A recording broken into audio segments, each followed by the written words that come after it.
பார்க்கும்போது இது வெறும் 5 ரூபாய் வித்தியாசம்தான். ஆனால் இந்தியா மாதிரி விலை முக்கியமான மார்க்கெட்டில் இந்த 5 ரூபாய் கூட ஒரு பெரிய மாற்றத்தை உருவாக்கும். ரிலையன்ஸ் 2022 இல் கேம்பா பிராண்டை வாங்கிய பிறகு அவர்கள் செய்த முதல் வேலை என்ன? மார்க்கெட்டில் விலை போட்டியை ஆரம்பித்தது. கோக் மற்றும் பெப்சி போன்ற நிறுவனங்கள் 500 மில்லி லிட்டர் பாட்டிலை அதிக விலைக்கு விற்றுக்கொண்டிருந்த நேரத்தில் கேம்பா அதே பொருளை குறைந்த விலையில் கொண்டு வந்தது.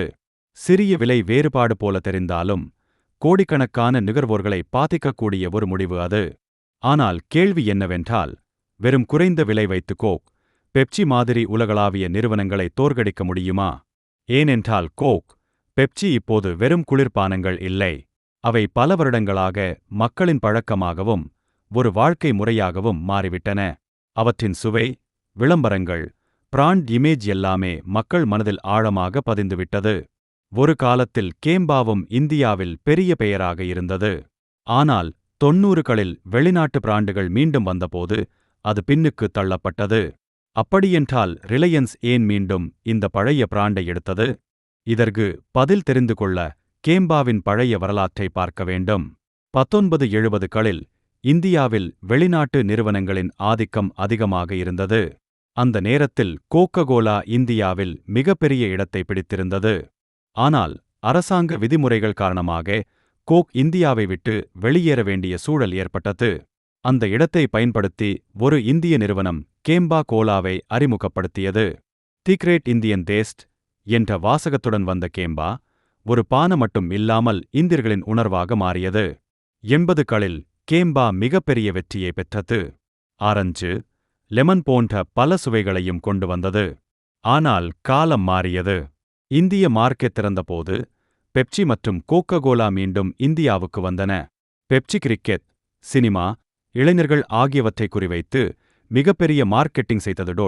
கோகோகோலா இந்திய நிறுவனங்களுடன் இணைந்து பெரிய விநியோக அமைப்பை உருவாக்கியது. இதனால் கேம்பா மெதுவாக மறைந்து போனது. 2000களில் அதன் முக்கிய உற்பத்தி நிலையங்களும் மூடப்பட்டன. ஆனால் ஒரு விஷயம் மட்டும் மிச்சமிருந்தது: மக்களின் நினைவுகள். அந்த பழைய நினைவுகளின் மதிப்பை ரிலையன்ஸ் புரிந்து கொண்டது.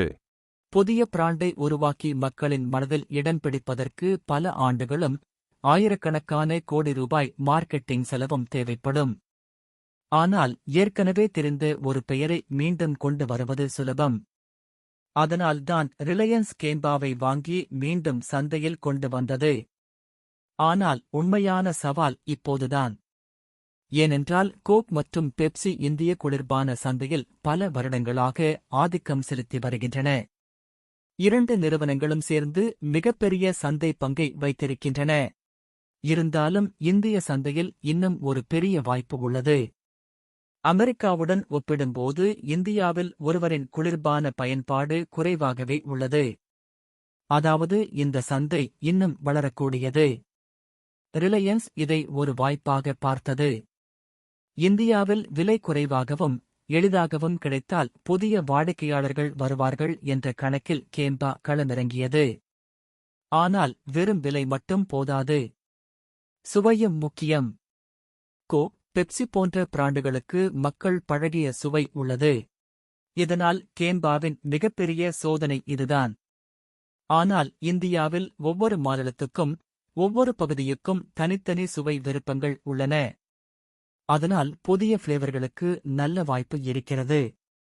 இதற்காக கேம்பா கோலா, ஆரஞ்சு, லெமன் போன்ற பழைய சுவைகளுடன் புதிய வகைகளையும் கொண்டு வருகிறது. மேலும் இந்திய சுவைகளை அடிப்படையாக கொண்ட பல முயற்சிகளும் நடக்கின்றன. ரிலையன்ஸின் இன்னொரு பெரிய பலம் அதன் விநியோக அமைப்பு. கோக், பெப்சி பல வருடங்களில் உருவாக்கிய நெட்வொர்க்கை ரிலையன்ஸ் தன்னுடைய ரீடெயில் அமைப்பின் மூலம் எதிர்கொள்ள முயற்சி செய்கிறது. கடைகள் முதல் ஆன்லைன் டெலிவரி வரை கேம்பாவை எளிதாக மக்களிடம் கொண்டு சேர்க்க முடியும். இதுதான் கேம்பாவின் மிகப்பெரிய ஆயுதம்.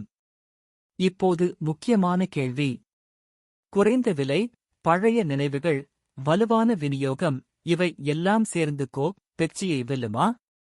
அல்லது கேம்பா இன்னொரு வெற்றியடைந்த முயற்சியாக மாறுமா? இதை காலம்தான் சொல்லும். ஆனால் ஒன்று மட்டும் உறுதி: இந்திய குளிர்பான சந்தையில் பல வருடங்களுக்குப் பிறகு ஒரு பெரிய போட்டி மீண்டும் தொடங்கியுள்ளது.